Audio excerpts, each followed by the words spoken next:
નમસ્કાર મિત્રો, ધોરણ 8ના ગણિત વિષયના ઓનલાઈન ક્લાસમાં હું અબરાર હકીમ આપ તમામનું હાર્દિક સ્વાગત કરું છું.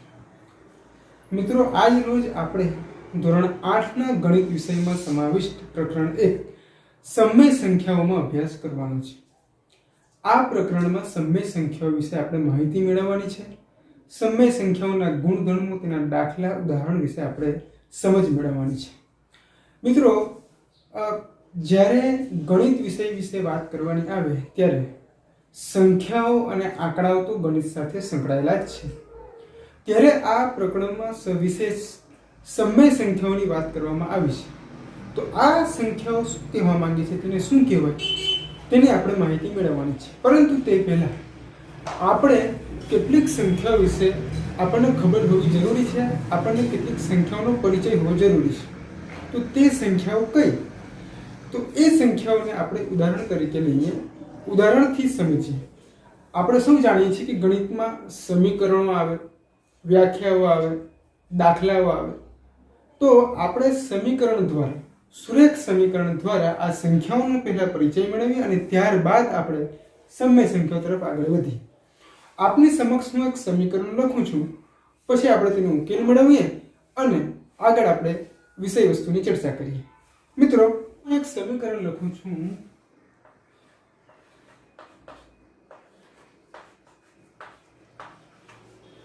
અહીં મેં એક સમીકરણ લખ્યું છે x + 2 = 13.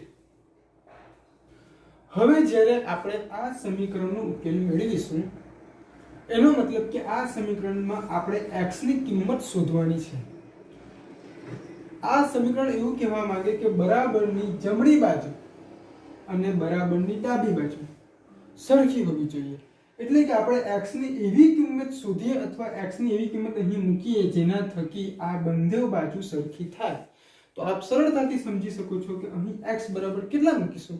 તો આપણે x બરાબર 11 મૂકીશું. આ સમીકરણમાં x બરાબર 11 મૂકતા આપણને 11 + 2 = 13, એટલે કે બંને બાજુ સરખી થાય. એનો મતલબ આ સમીકરણનો ઉકેલ x બરાબર 11 છે. હવે આપ જાણો છો કે 11 એ પ્રાકૃતિક સંખ્યા છે. 11 એ પ્રાકૃતિક સંખ્યા છે. એનો મતલબ આ સમીકરણનો ઉકેલ એક પ્રાકૃતિક સંખ્યા છે. હવે આપનો પ્રશ્ન થશે કે પ્રાકૃતિક સંખ્યા એટલે શું? અગાઉ આપ આ સંખ્યા વિશે ભણી ચૂક્યા છો, આની સમજ મેળવી ચૂક્યા છો, છતાં આપણે એનો પરિચય મેળવી લઈએ કે પ્રાકૃતિક સંખ્યા કોને કહેવાય. મિત્રો, જેટલી પણ ધન સંખ્યાઓ છે તેને આપણે પ્રાકૃતિક સંખ્યા કહીએ છીએ. સરળતા ખાતર આપણે સમજીએ કે આપ સૌ સંખ્યા રેખાથી પરિચિત હશો. સંખ્યા રેખા પર ઋણ પૂર્ણાંકો આવે, ધન પૂર્ણાંકો આવે અને શૂન્ય આવે. જ્યાં ફક્ત અને ફક્ત ધન પૂર્ણાંકો, ધન સંખ્યાને આપણે પ્રાકૃતિક સંખ્યા કહીએ છીએ અને પ્રાકૃતિક સંખ્યાને અંગ્રેજીમાં નેચરલ નંબર્સ કહેવાય. તો પ્રાકૃતિક સંખ્યાના જે ગણ છે, જથ્થો છે, તેને n વડે દર્શાવવામાં આવે છે. અંગ્રેજીના મૂળાક્ષર કેપિટલ N વડે દર્શાવવામાં આવે છે, જેમાં દરેક પ્રાકૃતિક સંખ્યાઓનો સમાવેશ થાય છે. તો આપણે પ્રાકૃતિક સંખ્યાને દર્શાવીએ કે પ્રાકૃતિક સંખ્યાના જથ્થાને n વડે દર્શાવવામાં આવે છે અને જ્યાં આ તમામ ધન સંખ્યાઓ અનંત સુધી એ પ્રાકૃતિક સંખ્યાઓ છે. તો આ સુરેખ સમીકરણનો ઉકેલ આપણને એક પ્રાકૃતિક સંખ્યા મળી. હવે આપની સમક્ષ એવું જ એક બીજું સમીકરણ રજૂ કરું છું અને એનો આપણે ઉકેલ મેળવવાનો પ્રયત્ન કરીએ. ઠીક છે? આપની સમક્ષ આ બીજું સમીકરણ હું લખું છું.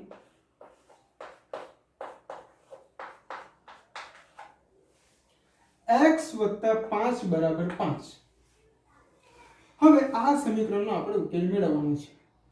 મતલબ શું થયો કે આ સમીકરણમાં જે બરાબર છે તેની જમણી બાજુ અને ડાબી બાજુ સરખી થવી જોઈએ. એનો મતલબ કે x ની આપણે એવી કિંમત અહીં મૂકવાની છે કે x ની આપણે એવી કિંમત શોધવાની છે કે જેના થકી બરાબરની જમણી બાજુ અને ડાબી બાજુ સરખી થાય. તો આપ સમજી શકો છો કે અહીં હું x બરાબર 0 મૂકીશ, 0. હું અહીં x બરાબર 0 મૂકીશ તો 5 અને 5 એટલે કે 0 + 5 એટલે 5 થશે, એટલે કે બરાબરની જમણી બાજુ અને ડાબી બાજુ સરખી થાય છે. તો આ સમીકરણનો ઉકેલ x બરાબર 0 છે. હવે મિત્રો આપને પ્રશ્ન થશે કે 0 એ પ્રાકૃતિક સંખ્યા નથી. આપણને જે આ સમીકરણનો ઉકેલ મળ્યો તે એક પૂર્ણ સંખ્યા છે. 0 નો સમાવેશ આપણે પૂર્ણ સંખ્યામાં કરીએ છીએ. અને બીજી પૂર્ણ સંખ્યા કઈ? તો 0 અને ધન સંખ્યાઓ એને પૂર્ણ સંખ્યા કહેવામાં આવે છે. બરાબર છે.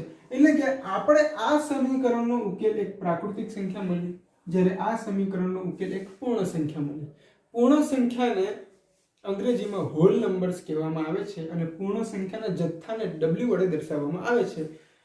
અંગ્રેજીના કેપિટલ મૂળાક્ષર w એ હોલ નંબર્સ એટલે કે પૂર્ણ સંખ્યા નિર્દેશ કરે છે. તો પૂર્ણ સંખ્યામાં કઈ કઈ સંખ્યાઓનો સમાવેશ થાય? તો પૂર્ણ સંખ્યામાં 0 અને ધન પૂર્ણાંકોનો સમાવેશ થાય છે. એટલે કે સંખ્યા રેખા પર 0 અને ધન સંખ્યા એ પૂર્ણ સંખ્યામાં એનો સમાવેશ થાય છે. પૂર્ણ સંખ્યાનો જથ્થો w વડે દર્શાવવામાં આવે છે. તો આ સમીકરણનો ઉકેલ આપણને એક પૂર્ણ સંખ્યા મળી. એ જ રીતે આપણે આગળ વાત કરીએ. બીજું એક સમીકરણ આપની સમક્ષ લખું છું.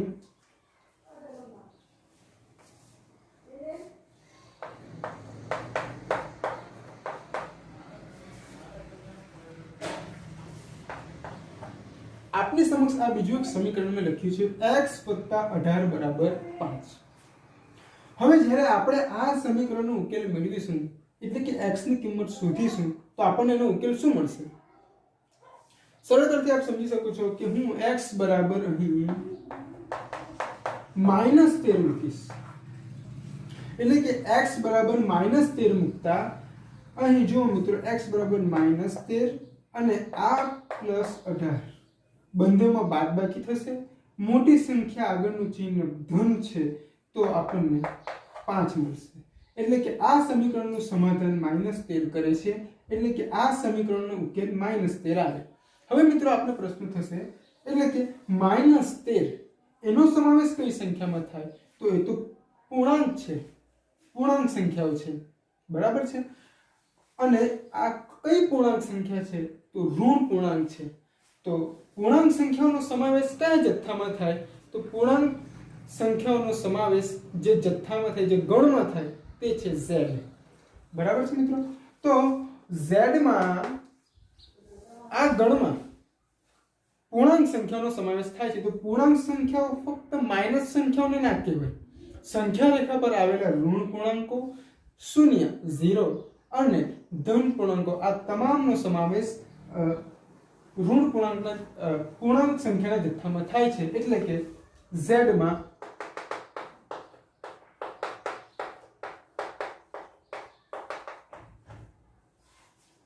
તો આ જથ્થાને પૂર્ણાંક સંખ્યાઓનો જથ્થો કહેવાય છે, જેમાં ઋણ પૂર્ણાંકો, શૂન્ય અને ધન પૂર્ણાંકો દરેક સંખ્યા આવી જાય છે.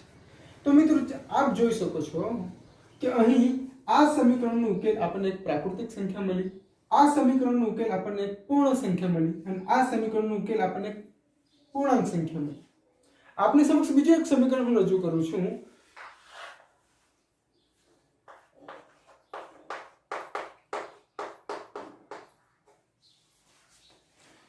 આ એક સુરેખ સમીકરણ છે 5x + 7 = 0. આનો મતલબ એવો થાય કે બરાબરની ડાબી બાજુએ જે સંખ્યાઓ રહેલી છે તે શૂન્ય છે. એટલે કે બરાબરની જમણી બાજુ અને ડાબી બાજુ તો જ સરખી થાય કે બરાબરની જમણી બાજુ શૂન્ય છે, એનો મતલબ બરાબરની ડાબી બાજુ પણ જેટલી સંખ્યા છે તે શૂન્ય જ હોવી જોઈએ. તો આ સમીકરણનો ઉકેલ શું છે?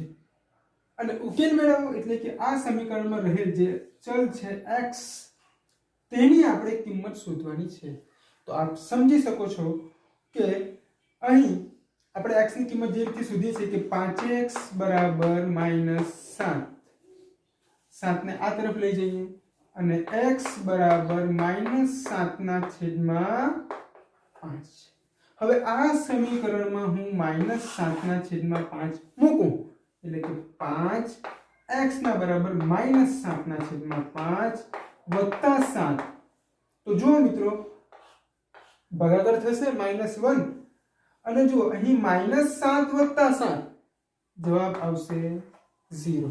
એનો મતલબ કે આ સમીકરણનો ઉકેલ આપણને -7/5 મળે છે. અહીં આપણને એક સંખ્યા મળી અને એ સંખ્યા છે -7/5. તો આ સંખ્યાનો સમાવેશ કઈ સંખ્યાના જથ્થામાં થાય અથવા તો આ સંખ્યાને કઈ સંખ્યા કહેવાય? જો આપ અહીં જોઈ શકો છો કે આ એક પ્રાકૃતિક સંખ્યા છે, આ એક પૂર્ણ સંખ્યા છે, આ એક પૂર્ણાંક સંખ્યા છે. તો આ સંખ્યા કઈ સંખ્યા કહેવાય? તો મિત્રો આ જ સંખ્યા આપણને સમય સંખ્યા તરફ દોરી જાય છે અને આપણે આ જ પ્રકરણમાં આ સમય સંખ્યાઓ વિશે ભણવાનો છે એનો અભ્યાસ કરવાનો છે. તો મિત્રો સમય સંખ્યાને અંગ્રેજીમાં રેશનલ નંબર્સ કહેવાય છે. બરાબર છે? Rational numbers. અને સમય સંખ્યાઓ નું સ્વરૂપ કેવું હોય, એના શું ગુણધર્મો છે, એની શું વ્યાખ્યા છે, એની શું ઓળખ છે, એના વિશે આપણે સવિસ્તાર માહિતી મેળવવાની છે. તો આપ તમામને સમય સંખ્યા સુધી પહોંચતા પહેલા પ્રાકૃતિક સંખ્યા, પૂર્ણ સંખ્યા, પૂર્ણાંક સંખ્યા એટલે કે પૂર્ણાંકો, ઋણ પૂર્ણાંકો, ધન પૂર્ણાંકો આ બરાબર તમામની બરાબર સમજ હોવી જરૂરી છે, એમનો પરિચય હોવો જરૂરી છે, એમના વિશે આપણે ખ્યાલ હોવો જરૂરી છે. તો આટલી સમજ કેળવવા પછી હવે આપણે સમય સંખ્યાઓની વ્યાખ્યા જોઈશું, તેના કેટલાક ઉદાહરણ લઈશું અને તેના કેટલાક ગુણધર્મોનો અભ્યાસ કરીશું.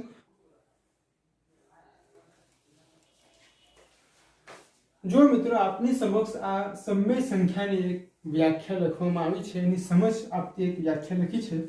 આપણે જોઈએ વ્યાખ્યામાં શું છે કે જે સંખ્યાઓને p/q સ્વરૂપમાં લખી શકાય, એટલે કે જે સંખ્યાઓને p/q સ્વરૂપે લખી શકાય.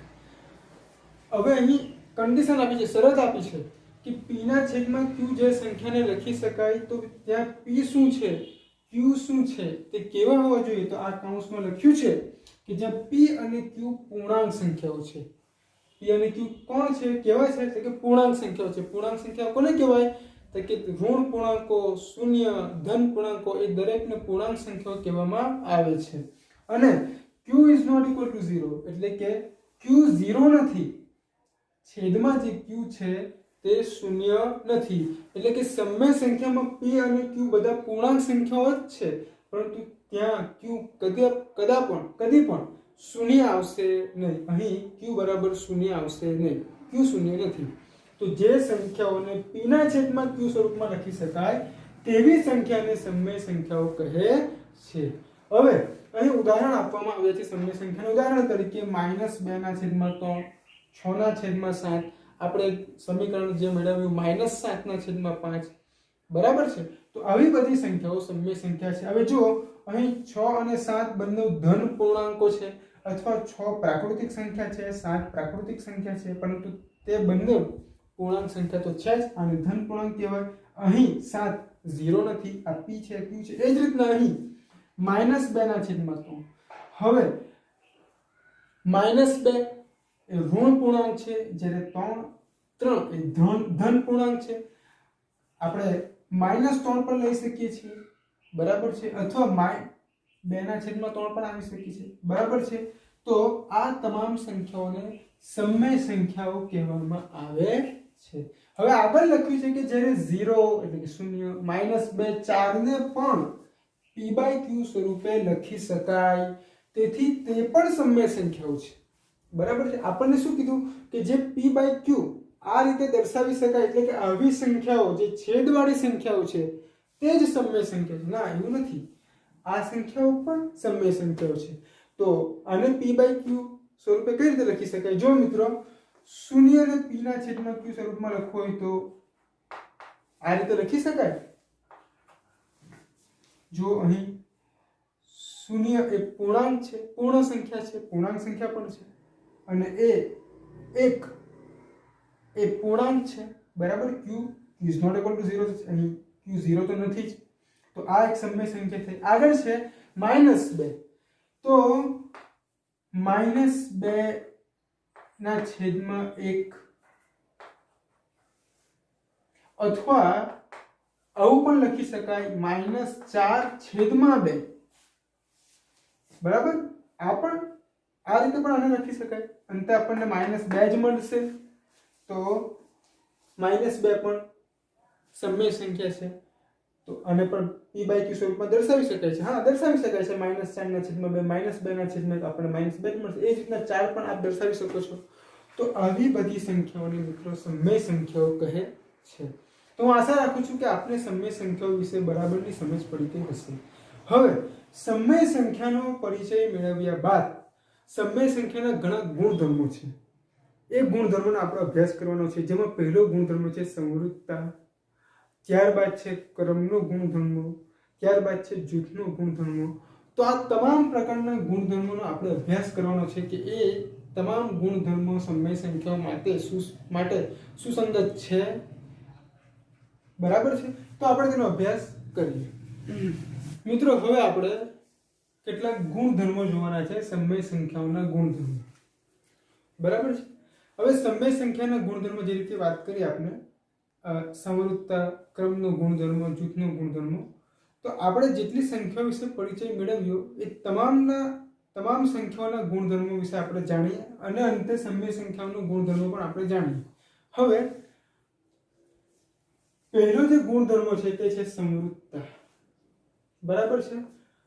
તો સમૃદ્ધતા, આ જે ગુણધર્મો છે તે આપણે જે 4 સંખ્યાઓનો પરિચય મેળવ્યો, કઈ પ્રાકૃતિક સંખ્યા, ત્યારબાદ પૂર્ણ સંખ્યા, ત્યારબાદ પૂર્ણાંક સંખ્યા અને અંતે સમય સંખ્યા. તો આ 4 સંખ્યાઓ માટે સમૃદ્ધતા, આપણે આ ગુણધર્મો એમના માટે સુસંગત છે. આ સમૃદ્ધતા જે છે આ સંખ્યાઓ માટે સુસંગત છે કે નહીં તે આપણે ચેક કરવાનું છે.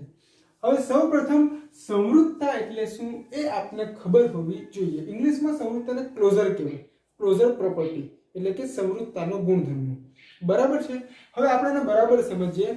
પ્રાકૃતિક સંખ્યા માટે આપણે સમૃદ્ધતાનો ગુણધર્મ જોવાનો છે. તો ચેક કઈ રીતે કરીશું કે આપણી જે પાયાની 4 ક્રિયાઓ છે ગણિતની, કઈ કે સરવાળો, બાદબાકી, ગુણાકાર અને ભાગાકાર. આ 4 ક્રિયાઓ માટે સમૃદ્ધતાનો ગુણધર્મો આપણે આ ચારેય સંખ્યાઓ માટે ચેક કરવાનો છે. બરાબર છે? તો આપણે સમજીએ કે સમૃદ્ધતા કોને કહેવાય. તો આપણી જે પાયાની 4 પ્રક્રિયાઓ છે, સરવાળો, બાદબાકી, ગુણાકાર અને ભાગાકાર, તો એમાં આપણે 2 પ્રાકૃતિક સંખ્યાઓનો સરવાળો કરીએ અને આપણને જવાબ પણ પ્રાકૃતિક સંખ્યા જ મળે, તો એને સમૃદ્ધતાનો ગુણધર્મ કહેવાય છે કે તે સંખ્યાઓ સમૃદ્ધ છે. બરાબર છે? એ જ રીતે 2 સંખ્યાઓની બાદબાકી કરતા આપણને જવાબ પ્રાકૃતિક સંખ્યા મળે, 2 પ્રાકૃતિક સંખ્યાઓનો ગુણાકાર કરતા પણ આપણને જવાબમાં પ્રાકૃતિક સંખ્યા મળે, એ જ રીતે 2 સંખ્યાઓનો ભાગાકાર કરતા પણ આપણને જવાબ પ્રાકૃતિક સંખ્યા મળે. તો આપણે કહી શકીએ કે આ બધી સંખ્યાઓ માટે સમૃદ્ધતાનો ગુણધર્મ સુસંગત છે અથવા સંગત છે. તો આપણે ચેક કરીએ કે જો સરવાળા માટે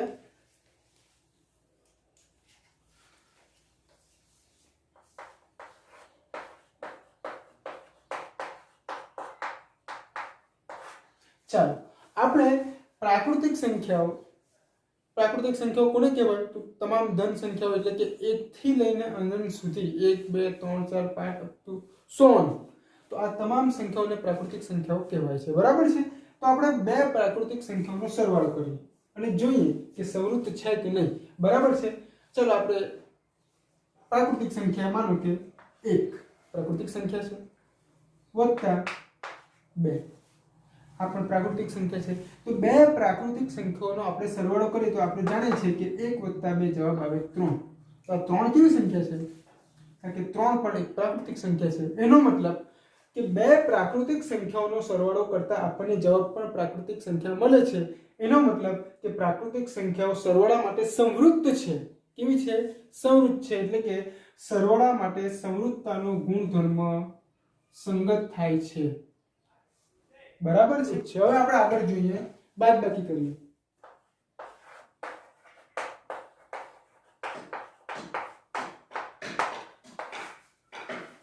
જો આપણે 2 પ્રાકૃતિક સંખ્યાઓની બાદબાકી કરીએ, દાખલા તરીકે એક પ્રાકૃતિક સંખ્યા છે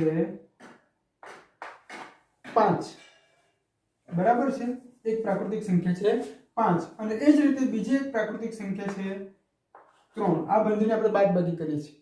5 પણ એક પ્રાકૃતિક સંખ્યા છે નેચરલ નંબર્સ અને 3 પણ એક પ્રાકૃતિક સંખ્યા છે નેચરલ નંબર્સ બરાબર છે બંનેની બાદબાકી આપણે કરીએ તો આપણને જવાબ મળે છે 2 બરાબર અને આ 2 પણ કેવી છે પ્રાકૃતિક સંખ્યા જ છે તો શું બાદબાકી માટે પ્રાકૃતિક સંખ્યા માટે બાદબાકીની ક્રિયા માટે સમૃદ્ધતાનો ગુણધર્મ સંગત થાય છે કે બાદબાકીની પ્રક્રિયા માટે પ્રાકૃતિક સંખ્યાઓ એકબીજાને સંગત છે સમૃદ્ધ છે તો આપણે ફરીથી ચેક કરીએ કે હું એક પ્રાકૃતિક સંખ્યા લઉં છું 7 અને બીજી પ્રાકૃતિક સંખ્યા લઉં છું 9 આ બંનેની આપણે બાદબાકી કરીએ તો આપણે જવાબ શું મળે -2 બાદબાકી તો શક્ય છે પ્રાકૃતિક સંખ્યાઓની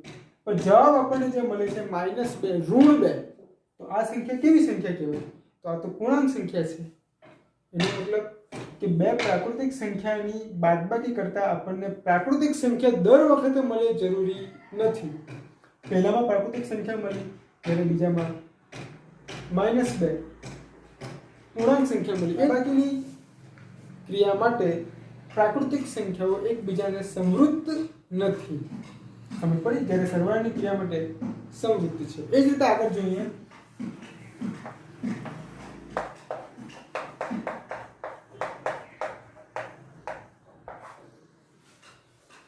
હવે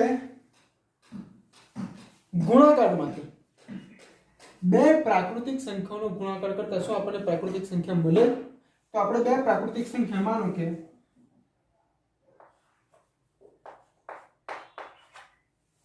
6 પણ એક પ્રાકૃતિક સંખ્યા છે અને 5 પણ એક પ્રાકૃતિક સંખ્યા છે આ બંનેનો આપણે ગુણાકાર કરીએ તો આપણને જવાબ મળે છે 30 મિત્રો 30 પણ એક પ્રાકૃતિક સંખ્યા છે હવે આ 5 ગુણ્યા 6 લખો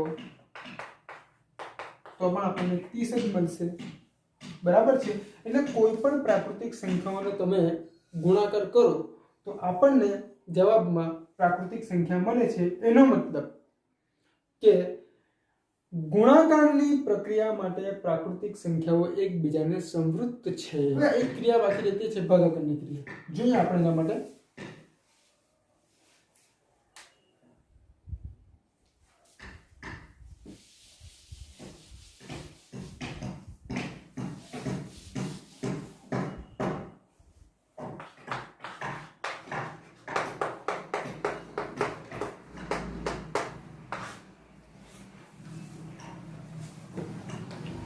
ભાગાકારની ક્રિયા માટે આપણે સમૃદ્ધતાનો ગુણધર્મ ચેક કરવાનો છે કે ભાગાકારની ક્રિયા માટે શાના માટે પ્રાકૃતિક સંખ્યાઓ માટે શું પ્રાકૃતિક સંખ્યાઓ ભાગાકારની ક્રિયા માટે એકબીજાને સમૃદ્ધ છે એનો મતલબ શું કે બે પ્રાકૃતિક સંખ્યાઓનો ભાગાકાર કરતા આપણને પ્રાકૃતિક સંખ્યા મળે છે ચેક કરીએ પહેલી ચેક કરીએ કે જુઓ હું 6/3 કરું એનો મતલબ 6/3 આવું થાય એનો મતલબ કે બે પ્રાકૃતિક સંખ્યાનો ભાગાકાર કરતા આપણને આ એક પ્રાકૃતિક સંખ્યા મળી 2 બરાબર છે પરંતુ હું આવું કરું 3/2 બરાબર છે એનો મતલબ 3/6 એનો મતલબ 3/6 શું જવાબ આવે 1/2 એટલે કે 0.5 બરાબર છે અહીં આપણે બે પ્રાકૃતિક સંખ્યાઓનો ભાગાકાર કરતા આપણને પ્રાકૃતિક સંખ્યા 2 મળી પરંતુ જ્યારે અહીં 3/6 3 અને 6 બંને પ્રાકૃતિક સંખ્યા છે જ પરંતુ જ્યારે એનો ભાગાકાર કરીએ છીએ આપણે ત્યારે આપણને ફરીથી પ્રાકૃતિક સંખ્યા મળતી નથી એટલે કે દર વખતે પ્રાકૃતિક સંખ્યા માટે ભાગાકાર કરતા બે પ્રાકૃતિક સંખ્યાઓનો ભાગાકાર આપણને દર વખતે પ્રાકૃતિક સંખ્યા મળતી નથી તો શું થયું કે ભાઈ ભાગાકારની ક્રિયા માટે પ્રાકૃતિક સંખ્યાઓ એકબીજાને સમૃદ્ધ નથી તો અહીં આપણે મૂળભૂત જે 4 પ્રક્રિયાઓ છે સરવાળો બાદબાકી ગુણાકાર અને ભાગાકાર એમાં આપણે જોઈ શકીએ સરવાળો અને ગુણાકાર માટે પ્રાકૃતિક સંખ્યાઓ એકબીજાને સમૃદ્ધ છે જ્યારે બાદબાકી અને ભાગાકાર માટે પ્રાકૃતિક સંખ્યાઓ એકબીજાને સમૃદ્ધ નથી. તો આ થયો સમૃદ્ધતાનો ગુણધર્મો. એ જ રીતે મિત્રો આપણે ક્રમનો ગુણધર્મો, જૂથનો ગુણધર્મો વગેરે ગુણધર્મો વિશે ચર્ચા કરવાની છે. તો મિત્રો આજે આપણે પ્રકરણ 1 સમય સંખ્યાઓમાં શું શીખ્યા થોડુંક આપણે દ્રઢીકરણ કરી લઈએ, થોડું આપણે રિવિઝન કરી લઈએ કે સૌ પ્રથમ તો સમય સંખ્યાઓને સમજવા માટે આપણે કેટલીક સંખ્યાઓની જાણકારી મેળવી, એનો પરિચય મેળવ્યો, જેમાં પ્રાકૃતિક સંખ્યા, પૂર્ણ સંખ્યા, પૂર્ણાંક સંખ્યા વગેરેનો સમાવેશ થાય છે. ત્યારબાદ આ સંખ્યાઓ દ્વારા આપણે સમય સંખ્યાઓની વ્યાખ્યા જોઈ, સમય સંખ્યાનું સ્વરૂપ જોયું, બરાબર છે. પીના છેદમાં ક્યુ સ્વરૂપની સંખ્યાઓને સમય સંખ્યાઓ કહેવાય. જ્યાં પી અને ક્યુ પૂર્ણાંક સંખ્યાઓ છે, જ્યાં ક્યુ ઇઝ નોટ ઇક્વલ ટુ 0 છે, કે છેદમાં 0 ક્યારેય ન હોઈ શકે, આપણે આટલું જોયું. ત્યાર પછી કેટલાક ગુણધર્મો જોયા. એમાં એક ગુણધર્મની આજે અહીં ચર્ચા કરી કે જેને સમૃદ્ધતા કહે છે. સમૃદ્ધતાના ગુણધર્મોની આપણે ચર્ચા કરી. આપણી મૂળભૂત જે 4 ક્રિયાઓ છે ગણિતની, સરવાળો, બાદબાકી, ગુણાકાર, ભાગાકાર, તેના માટે આપણે સમૃદ્ધતાનો ગુણધર્મ ચેક કર્યો, જેમાં આપણે જાણ્યું કે સરવાળો અને ગુણાકાર સમૃદ્ધતાના ગુણધર્મમાં પણ પ્રાકૃતિક સંખ્યા માટે સમૃદ્ધતાને આપણે જાણકારી મેળવી કે ભાઈ પ્રાકૃતિક સંખ્યાઓ શું સમૃદ્ધતાનો ગુણધર્મ ધરાવે છે. તો પ્રાકૃતિક સંખ્યાઓમાં સરવાળો અને ગુણાકાર માટે પ્રાકૃતિક સંખ્યાઓ એકબીજાને સમૃદ્ધ છે, જ્યારે બાદબાકી અને ભાગાકાર માટે પ્રાકૃતિક સંખ્યાઓ એકબીજાને સમૃદ્ધ નથી. તો આજે આપણે આટલી ચર્ચા